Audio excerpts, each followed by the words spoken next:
The other day, I was in the car, and typically, I don't like eating McDonald's. I don't like eating McDonald's because if I get like a McDouble, like I love McDoubles. I love them. They're the dollar menu, and like back when they were on the dollar menu, and like I used to get them all the time, and that was kind of like my go-to. I was able to get two McDoubles, a large fry, and a large Sprite for like $6 because the McDoubles were on the dollar menu. I think in the large Sprite at one point they gave you any size soda for $1, and then the large fry. So I was able to get it for like $6, and now like you just can't anymore, and it sucks, but it is what it is. Inflation, gotta love it. But one of the things that's always crazy when you go through the drive-through, you go to the thing, you order your stuff, you pay at the first window, you go to the second window, and you know there's people behind you, and they give you your drink first, then they give you your bag of your food, and in that moment you're left with a choice. That choice is to either A, pull off, pull off, go where you're going. If you're in the drive-thru, you're probably trying to go on the move. You may eat in the car. So your choices are either A, pull off, or B, check the bag to make sure your food is right. Now, a lot of times you check the bag, you'll check it 100 times and it'll be right 100 times. And the one time you don't check it, you get back home, or if you're in your lunch break, you get back to work, or you get to wherever you're going, or maybe you're 6 minutes down the road and you're finally like, all right, cool, now I'm ready I'm going on a road trip, now I'm ready to eat. And you said no pickles, or you said no onions, or you said barbecue sauce with your nuggets, and there's no barbecue sauce in the bag. You said there's no pickle. You said no pickles, but there's pickles on the burger. And at that moment, you get pissed because the reason why you left the drive-thru was because you were like, all right, they're probably going to get it right. And I don't really want to sit here while there's people behind me waiting on their food as well, checking my food, even though it's going to take a minute. And now you're stuck because you're like, okay, well, I'm not going back. Some people might go back. Me, I'm not going back. And the thing you always learn is you got to check the bag. You got to check the bag. That same thing applies to teams who, great question. I mean, the main one, Cleveland Browns. They ordered the food. They paid Deshaun Watson the fully guaranteed contract. They didn't check the bag. The Browns went and lost at home to the Giants. And I know that a lot of people are feeling like, oh, you went into Cleveland. Remember, Cleveland's defense, especially at home last year, was top tier. Oh, they went into Cleveland and they played well. So the Giants are about to do something. Guys, the Browns are not good. Okay? The Browns lost to the Cowboys. Couldn't do nothing against the Cowboys defense, who's proving right now to really not be that good. They beat Jacksonville, who's proving not to be that good. And now they lost to the Giants, who up until before this week, all of us were thinking are not that good. So let's pump the brakes on that. But the Browns, they got to check the bag, man. You cannot pull off from the drive-thru without checking the bag, because once you're committed, you're into it and you're stuck. Can't stop nobody. I mean, honestly, it's not even like they're giving up a ton of points. They really just can't score. Like, their offense is atrocious. And I don't know. I've seen this float around the internet a few times, and I've heard people say it. I've kind of like bounced this off of other people to see what they think. A lot of people feel like Deshaun Watson might not want to play football. It's almost like he's just out there because he's got this contract. But like the second it's up, he doesn't look like he's having fun. He doesn't look like he's really locked in. He doesn't look like he really cares. He just looks like, I'm just trying to survive another game so that I don't get hurt and have to go through surgery. It sounds like that tends to be really where his brain is at least just from like the look on his face. Same thing with Travis Kelce, by the way, but I'll get to him, later on. So you got to check the bag. The Miami Dolphins, you got to check the bag, right? Now you've got Tua, who you knew was injury prone, but you gave the extension anyway. You gave your coach an extension. Tua, once again, is out with concussions. Remember, Tua gets hurt on like routine stuff, right? It's not like the Anquan Bolden where he got sandwiched, got hit in the head twice in the end zone, stuff like that. It's routine stuff. I remember seeing him get sacked and the defender fell on him, and when he got up, like his nose was bleeding. Like the dude is small and we know that, but like I truly believe that there's something like he's got when he gets hurt. It's like when it's like me. I don't get sick often, but when I get sick, I'm sick. It's not like, oh, I got a little head cold, it'll be gone in a couple days. No. When I get sick, it's bad. It's usually flu. If it's sick. Otherwise, I'm kind of just chilling.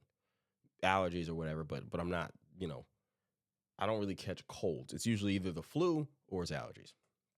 Tua is very similar in the sense that like he's very much like when I get hurt, I get hurt. When I get hit, I get hurt. It's not like just I'm a little banged up. No, it's like I'm hurt. I'm out multiple weeks. And concussion stuff, people are talking about him wanting to play or not wanting to play, like whether he should play or not play. I'm not going to get into that. But if you're the Dolphins, you didn't check the bag. The Jaguars, who were making me look stupid, by the way, because I told y'all that I had the Jaguars as my surprise team going to make a leap because they were supposed to do it last year. I was big on them last year. Trevor got hurt, so I gave them the benefit of the doubt because it kind of derailed their whole season, but they look awful as well. And I can't tell.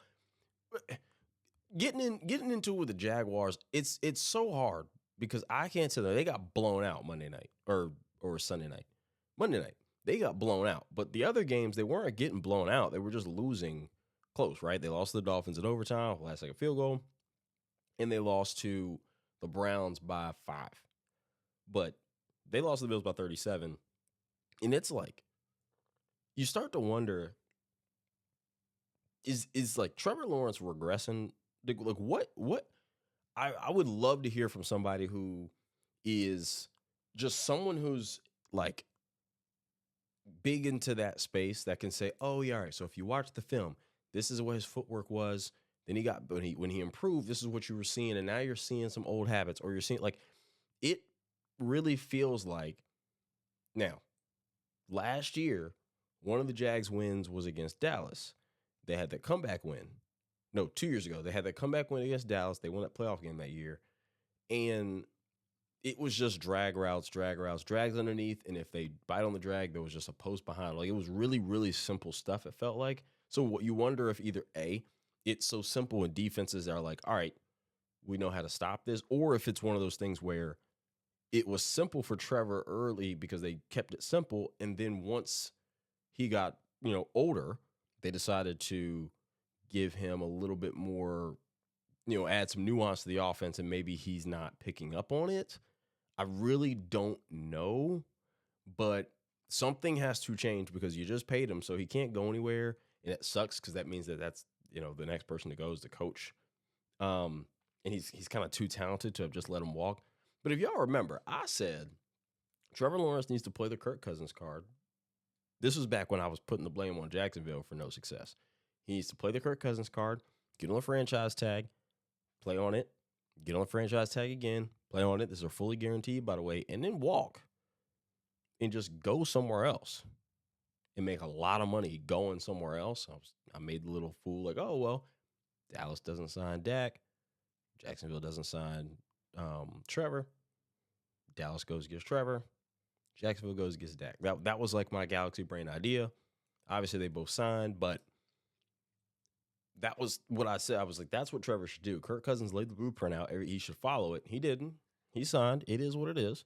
You get hurt last year, you kind of are less inclined to want to play on a year-to-year basis. I get all of that. But now, somebody, whether it was Trevor or the Jaguars, somebody didn't check the bag. And now they're halfway down, half a mile, 2 miles down the road, and they got pickles on a sandwich. They asked for no pickles.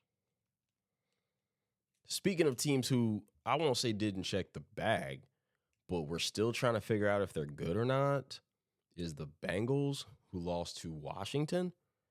And there's no way I thought the Bengals would lose to Washington. But honestly, if you really look at them, they just play to their competition, which is why they play the Chiefs so well.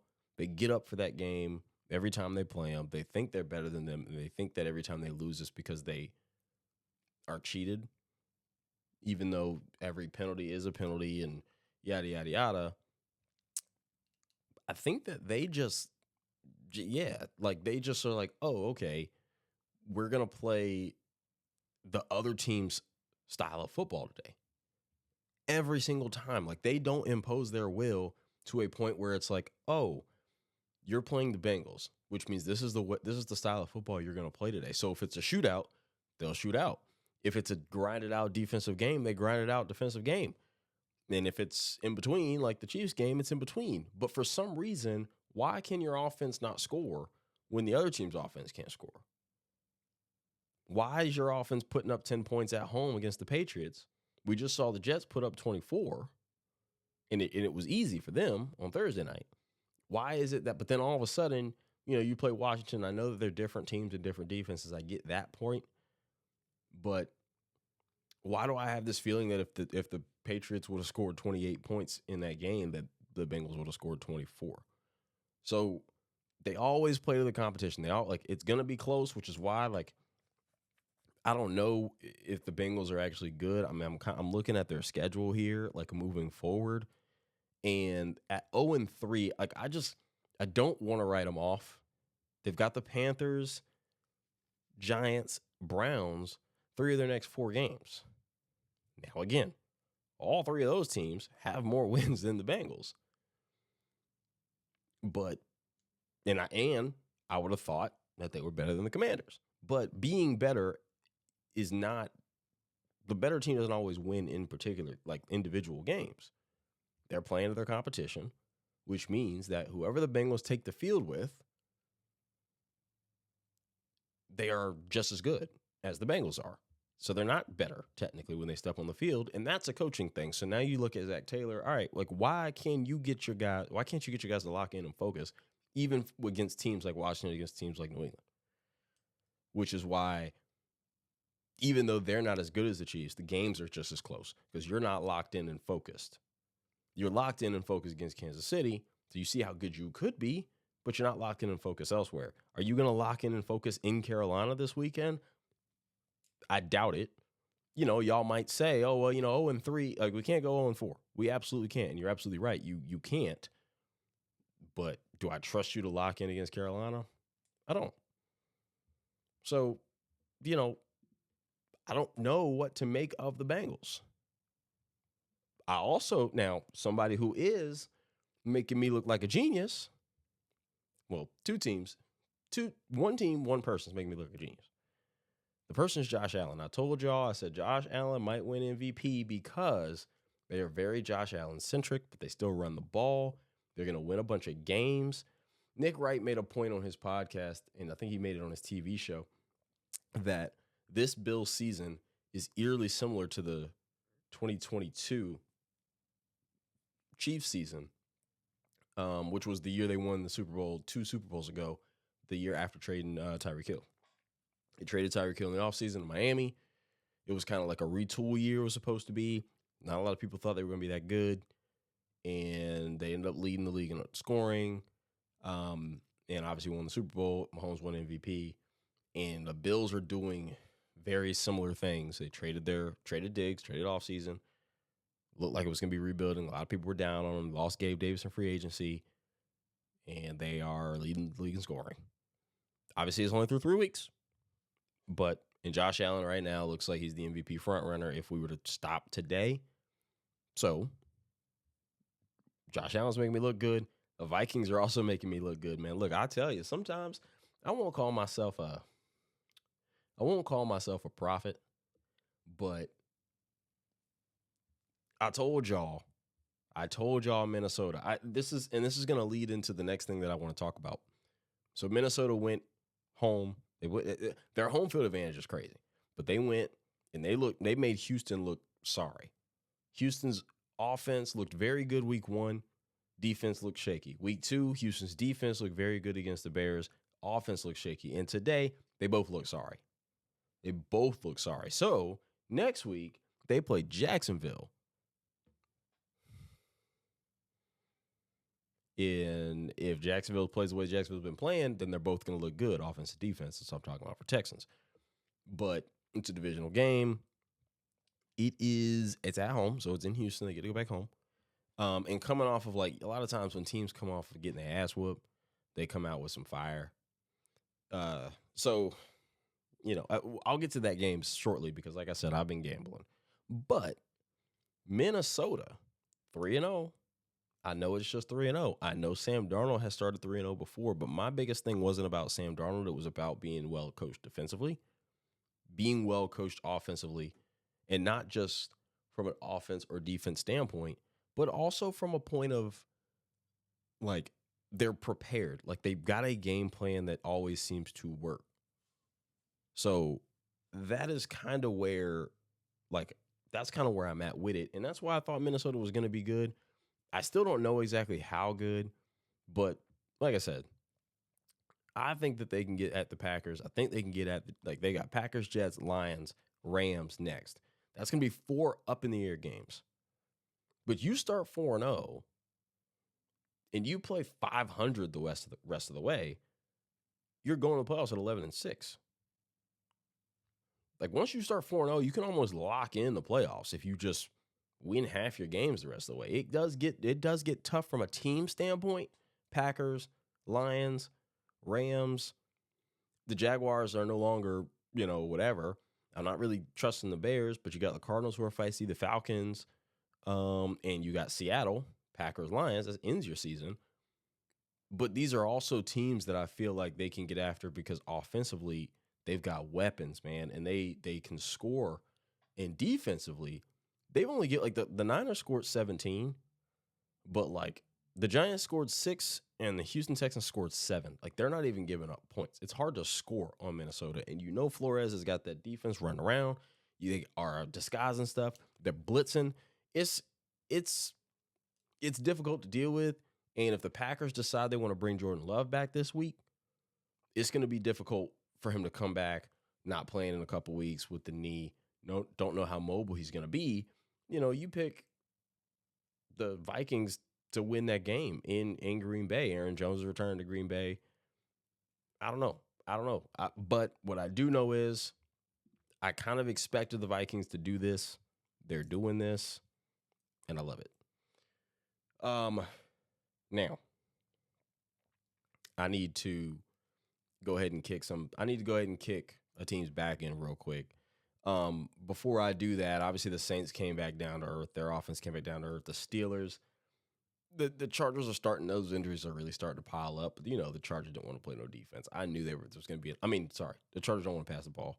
The Steelers really don't care to pass the ball. Justin Fields looks fine. It looks pretty good. I won't even say fine. So that game went kind of as expected. Did not expect the Broncos to walk into Tampa Bay and put a beating on them. Did not expect. I did expect Carolina to play better. That's how teams always do with either a new coach or a new quarterback. But I didn't expect them to win. I definitely didn't expect them to win like that. Seattle and Miami. I mean, what are you gonna do? Miami didn't check the bag, like I said. The Rams getting that win from the Niners is kind of crazy.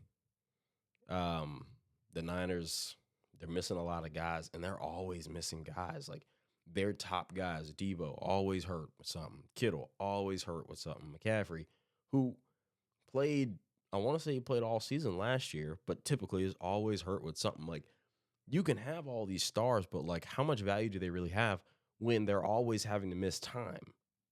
Always having to miss time. And the Rams pulling that out, winning the fourth quarter by 10 when they were down the whole game. That was a hell of a game by them, a hell of a win by them, and that's huge going forward. And, of course, the Chiefs and the Falcons, I mean, look, I don't want to be somebody who falls into the Chiefs get every call and then this, that, and the third. They missed the call. It is what it is. It is what it is. I'm not gonna I'm not gonna get into it, but I gotta kick some back ends. So kick some backs in. So, hey, Jerry Jones, if you ever hear this, I'm talking to you specifically. Mr. No one can do this job better than me. The Dallas Cowboys have decided, and they decided this years ago, but they decided that let me make sure I put this the right way. I'm not even going to start that way. So the Dallas Cowboys lost to the Ravens 28-25, and trust me, the game wasn't that close. They won the fourth quarter 19-0, so it was 28-6. And it was a furious comeback. A couple things that I think that people don't talk enough about is coaching mishaps, right? So a couple things. You're the Cowboys. You're down 28-6. That means you're down 22 points. That's 3 scores. That's 2 touchdowns with extra points and 1 touchdown with 2-point conversion. How is it that you managed to score 3 times, make a 2-point conversion, and you're still down 3 points? Because of stupid coaching. It's 28-6. You score a touchdown. So I'm talking to Mike McCarthy first. You score a touchdown. That makes it 28-12. I am a huge proponent in you don't go for 2 unless you have to. Okay? Or unless you're winning and it's all about numbers, right? So if you're up, what am I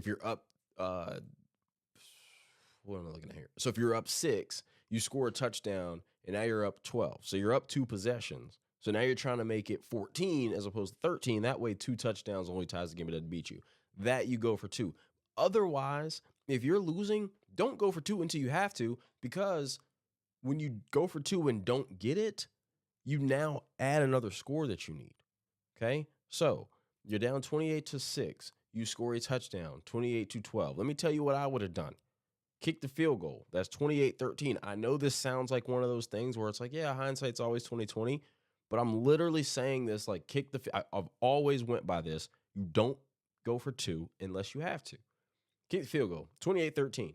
What'd they do? They got the onside kick, scored again. Kick the field goal, 28-20. Then Baltimore got the onside kick, but they went 3 and out, and then they missed a field goal. Dallas gets the ball, score, and do exactly what they did in the third 2-point conversion, which was get it. And now it's 28-28. But instead, you went for 2 the first time and didn't get it. So now it's 28-12. So now what you've done is you've said, okay, now I have to go for 2 both times if I get 2 more scores, and I got to get them both. What do you think is more likely? Getting a 2-point conversion? What do you think is more likely? Scoring 3 times, getting a 2-point conversion on the third score, or scoring 3 times, getting a 2-point conversion on the second and third score? I mean, this is just simple math. So now, because you went for it and didn't get it, it's 28-12. Okay, now if you don't get the second one, you can't go for 1 now. You have to go for 2. So now it's 28-18, and you have no choice, and then you don't get it, and now you've basically lost the game already, because how likely are you to get 2 more possessions in these next 7 minutes? Now, they got 1 more, you know what I'm saying, and they had the chance to get the stop, but at that point, that was kind of when the game was lost. And again, I get the logic, because basically you're saying, okay, if we go for 2 every time, we have 3 chances to make it twice. Because if you make it early, which makes it 28-14, you don't even have to go for 2 anymore. If you miss, you still have to get it twice, but now of the 3 chances, you're basically saying, can we get 2 out of 3 2-point conversions? Is basically what you're saying. I get that, but why let it go down to that? You didn't have to, again, the Cowboys offense and the Cowboys defense did enough to where the game should have been 28-28. But they went for 2 early. It's very similar to when coaches call timeout because they're about to get a delay game and a 3-point game in the second half. Why is that 5 yards worth the timeout that you're not going to have in the fourth quarter when you need to stop the clock? Because you're losing because you thought 5 yards in the third quarter was important, because the difference between 3rd and 3 and 3rd and 8 was so important you had to call timeout. That is but that's neither here nor there. So that's number one. Mike McCarthy, you did not help your chances. Because the thing about coming back, you're down 28-6. And it's so funny, like Tom Brady, like the aura of Tom Brady, like he started talking about, yeah, well, in that Super Bowl, we were down 28-3, but you just got to get one score. All right, now you just need one play. Oh, there's the play. Okay, now you just need one score. Oh, you got one star. Okay, now we just need one. Like he literally spoke it, and then it just like started to happen. It's wild. But in that situation, everything has to go perfect. Everything has to go exactly the way it needs to go for you to win. And part of that is making sure that you don't fuck it up. So there's not a lot you could do as the coach to make the stuff happen. But when the stuff is happening, the decisions you make can determine whether you can actually see this all the way through or not. And going for two so early was the mistake, especially when they didn't get it on the second one. So that's that from Mike McCarthy's standpoint. I mean, Dallas, look, man, y'all for the last 6 years have needed a D tackle and have neglected to get one. You drafted Mozzie Smith and you drafted Tristan Hill. Is Tristan Hill even on the team? For 6 years, you've needed a safety. You've passed up on guys like Jamal Adams, which I don't think Jamal Adams necessarily solves a lot of your problems from a coverage standpoint, but you passed on guys like Jamal Adams. You guys have like this like want to take guys who are past their prime or couldn't really find a spot and make them work. Your middle linebacker right now is Michael Kendricks. You haven't had a linebacker since you drafted Jalen Smith and Leighton Vander Esch. You let Jalen Smith go the year after you paid him. Vander Esch had to retire early. You've got Eric Kendricks, who used to be a All-Pro with Minnesota 4 years ago.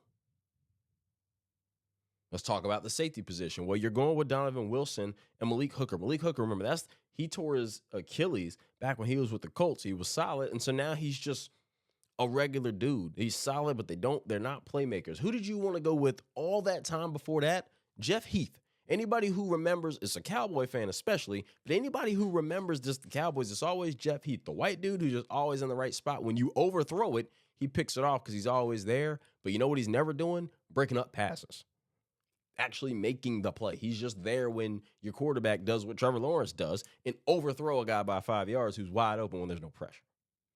That's the safety you've been wanting back there. You brought in Jerron Kearse to play in Dan Quinn to come play in the box and guard safeties. You drafted Byron Jones, who would have been a free safety. You moved him to corner. He became an all-pro corner. You let him walk. Get it. You can't pay everybody. I get it. I'm not even concerned. I don't even want to get started on what you did with the running back room. We said we're going to bring Zeke back. And we're going to bring in Dalvin Cook. We're not going to move him up from the practice squad. There's no pop, no big playability outside of CeeDee Lamb. There's nobody else who can catch a ball, break a tackle, and take it 60 yards. So now everything is hard. Everything has to be 4 yards at a time, 6 yards at a time, 9 yards, 4 yards, 6 yards, 4 yards, 8 yards. There's no big play burst because everybody's just going to say, well, the Ravens did all game was we're going to bracket CeeDee Lamb, period. He's not going to break the game. Nobody else is a catch and run threat. Zeke is not who he used to be. Like I said, you didn't bring Dalvin Cook up. You got a rookie left tackle and a rookie center. So now you got to get the ball out your hand quick. You're not really able to run the ball because your offensive line ain't what it used to be. You need somebody who can get you something cheap. That quick bubble screen that goes to the crib because they can make three guys miss. You don't have that on offense. So now you need playmakers on defense, but you decided we want to be fast because we play at home on that turf where we can be fast and fly around and make it difficult for teams, but we also need to play in front because if you run the ball like Derrick Henry, like the Ravens decided they were going to do, like the Saints decided they were going to do, you're going to be able to run all damn day. Now, you're lucky that the Giants don't still have Saquon. But when the Eagles come to town, I guarantee you they're going to run the ball. Guarantee you they're going to run the ball. Matter of fact, let's look at the Cowboys schedule. So the Giants, they play the Giants Thursday. Then they play the Steelers. You think the Steelers are going to run the ball? Then they play the Lions. You think the Lions with that offensive line is going to run the ball? Then they play the Niners. Do you think the Niners with that offensive line is going to run the ball? Then they play the Falcons, or in with that running back. Do you think the Falcons, with their running back and offensive line, do you think they're going to run the ball? Then the Eagles again. Then Joe Mixon and the Texans. Then you got the Commanders, who's Dan Quinn, who already knows you can't stop the run because he was your defensive coordinator last year. You think he's going to run the ball?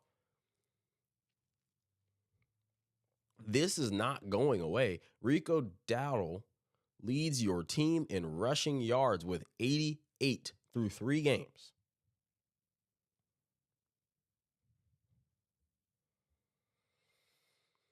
So, again, you have neglected the D-tackle position. You finally decided, okay, we'll get one. You got Mozzie Smith from Michigan. All right, well, before that, we got Tristan Hill. But you don't go and get free agents. You don't go get guys who can actually, help. You just go get guys and hope that they can become something. You're starting Kalen Carson at corner because Bland is hurt, because you won't put Jordan Lewis on the outside because for whatever reason, people forget when Jordan Lewis was a rookie, remember, it was him and Byron Jones early. It wasn't him, Byron Jones, sorry. Him and Chidobe Awuzie, who ended up going to the Bengals, and I don't know where he is now, were on the outside. That was the year that Romo got hurt. We were playing with Matt Castle. Matt Castle? Was it Matt Castle? Yeah, I think it was Matt Castle.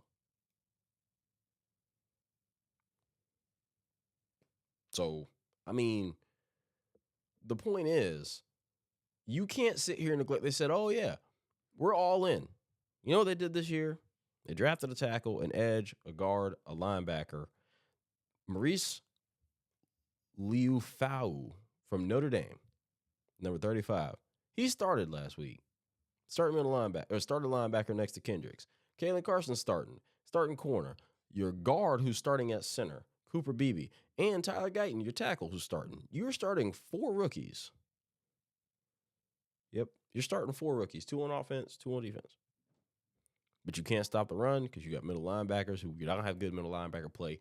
For whatever reason, Zimmer likes to play this 4 quarters, this quarters 4 deep coverage. So Donovan Wilson is now being asked to cover. He's never been a coverage safety. Why is he back there? Oh, because I think we can have him be Harrison Smith. He ain't Harrison Smith. He needs to play in the box. He probably needs to play linebacker, but of course he can't do that because he's too small, because your whole defense is too small. And now you got guys saying that we're playing hero ball, or we need to grow up, and yelling on the sideline, and literally have more fight on the sideline than when they get punched in the mouth on the field. And that is the product that you get. And you better not lose to the Giants on Thursday, because you lose to the Giants on Thursday, then you're in trouble. You're in trouble. That just is what it is. So Dallas, I don't really want to say you should have checked the bag, because, I mean, you just paid Dak and CD, and I'm not going to say it's Dak and CD's fault that you're doing this, but Jerry Jones, man, I don't know. I just think you got to stop being ignorant. And I try not to get too involved and worried about, oh, does Jerry Jones actually want to win? Because to be quite honest with you, I am not adversed enough in the topic to know what Jerry Jones is thinking, but I also do not put it past him that maybe winning isn't the number one thing. So I don't assume that it is. I don't think winning is the number one thing for most of these owners, by the way, but I don't assume that it is. So because of that, I don't really care. But you also don't need to say it out loud. Just let life be what life is and let it roll. Or let your team do what your team does and let it roll. But otherwise, man, I don't know what to do. I don't know what to say, but y'all need to tighten up. Thursday's coming real quick. So y'all better tighten up, or else y'all are gonna be looking real embarrassed when the Giants are 2-2. You're 1-3, and the Eagles are at minimum 2-2, maybe even 3-1, looking like the worst team in the NFC East because you can't stop the run. And everybody knows that they're running the ball, including you.